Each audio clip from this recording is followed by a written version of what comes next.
et bienvenue dans cette nouvelle vidéo. Aujourd'hui, je vous présente 3 huiles essentielles à utiliser si vous souffrez d'hyperthyroïdie. C'est parti!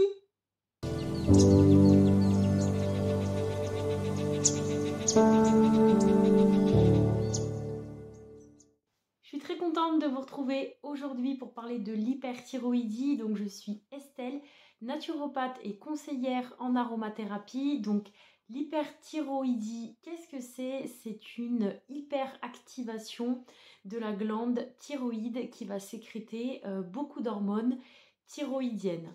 Les personnes qui souffrent d'hyperthyroïdie ont un métabolisme très accéléré puisque la thyroïde a ce rôle-là. Un rôle de régulation du métabolisme. C'est aussi le thermostat du corps.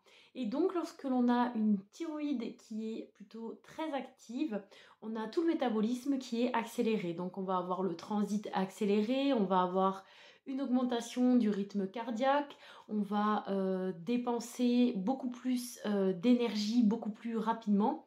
Et au niveau émotionnel, on va être surréactif aux stimuli extérieurs.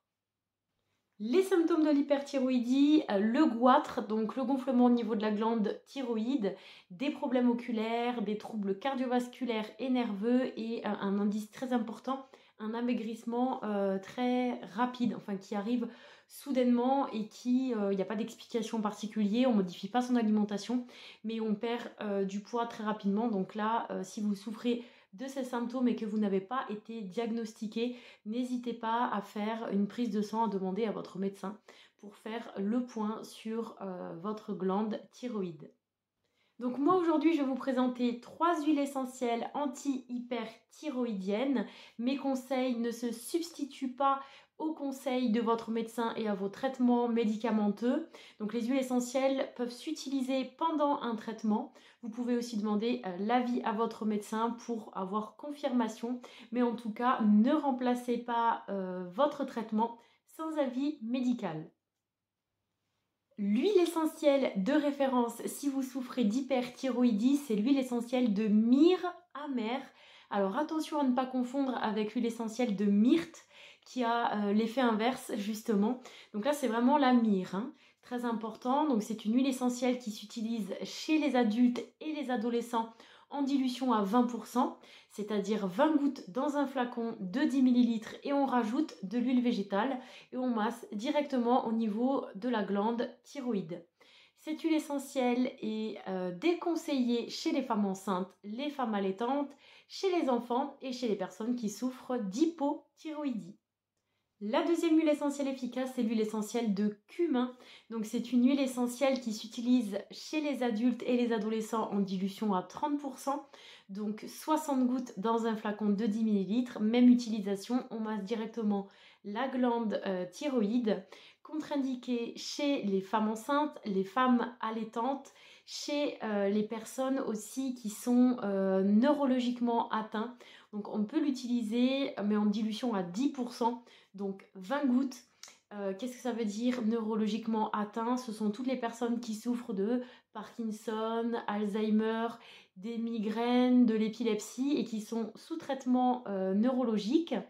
Et c'est une huile essentielle dermocaustique, donc irritante pour la peau, à bien diluer, bien respecter la dilution et aussi photosensibilisante. Donc quand on l'applique sur la peau, on ne s'expose pas au soleil pendant 6 heures après l'application, voire même plus des fois. Donc c'est très important plutôt de l'appliquer le soir quand vous vous exposez au soleil. Et même si on ne s'expose pas directement, le contact peut brûler la peau. Donc attention à cette huile essentielle là. Et enfin, la dernière huile essentielle, c'est l'huile essentielle de marjolaine à coquille. Donc on peut l'utiliser en dilution à 50%, donc 100 gouttes dans un flacon de 10 ml chez les adultes et chez les adolescents. Chez les personnes neurologiquement atteintes, on va plutôt les diluer à 30%, donc 60 gouttes. Chez les femmes enceintes, à partir de 3 mois de grossesse et chez les femmes allaitantes en dilution à 20%. Donc 40 gouttes, et chez les enfants à partir de 6 ans en dilution à 10%, donc 20 gouttes.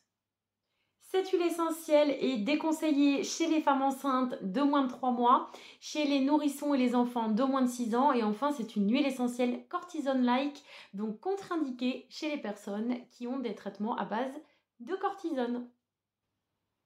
Donc comment utiliser ces huiles essentielles? Vous pouvez les utiliser seules en dilution ou bien mélanger ces 3 huiles essentielles ou 2 de ces huiles essentielles dans un flacon avec l'huile végétale. Veillez à bien respecter la dilution, c'est très important, et à ne pas avoir de contre-indication à l'utilisation de ces huiles essentielles. Et puis ensuite, il vous suffit d'appliquer le mélange par voie cutanée, donc directement au niveau de la glande thyroïde, 1 à 2 fois par jour pendant 3 semaines. On respecte des fenêtres thérapeutiques, c'est-à-dire des moments où on n'utilise pas les huiles essentielles d'1 semaine avant de reprendre le traitement. Donc vous pouvez très bien faire 3 semaines d'utilisation, 1 semaine de pause, 3 semaines d'utilisation, 1 semaine de pause, etc. J'espère que cette vidéo vous a plu. Je vous invite à vous abonner à ma chaîne pour voir plus de contenu. Et puis je vous dis à très bientôt pour une prochaine vidéo. N'hésitez pas à la liker et à me laisser un petit commentaire avec vos suggestions de vidéos ou si vous souhaitez tout simplement échanger sur le sujet de l'hyperthyroïdie. Je vous dis à très bientôt pour une prochaine vidéo. Bye!